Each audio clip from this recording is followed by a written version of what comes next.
If South Africans really wanted the land, the first thing we have to confront is the history that shaped its current distribution. During apartheid, the government systematically removed Black South Africans from their land, forcing them into reserves or marginal areas that were often unsuitable for agriculture or development. So, large portions of the country were designed exclusively for white ownership.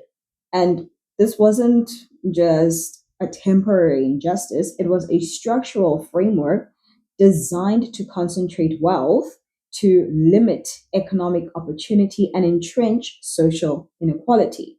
The effects did not disappear in 1994, they're embedded in property records, in generational wealth, and economic patterns that persist even today. When people think about land reform as an abstract or moral issue, they miss the direct line between this history and the gaps we see today in income, access to credit, and agricultural productivity. Ownership of land is not simply symbolic, it creates the foundation for wealth creation, for stability, and the ability to leverage resources for business, farming, or housing. Understanding this historical context is crucial for anyone who wants to engage with land reform in a practical and effective way.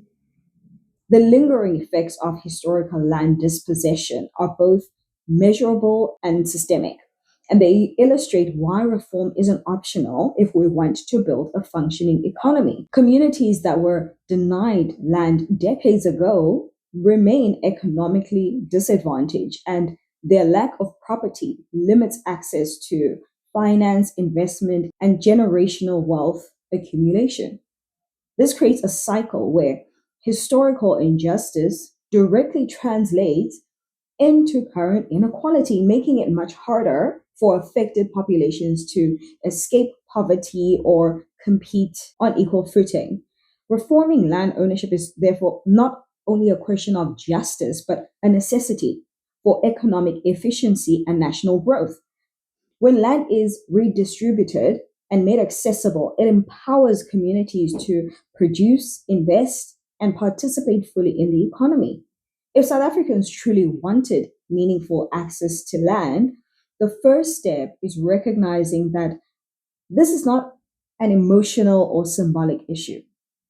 It is a structural economic problem with a clear historical root and a tangible path forward through targeted reform.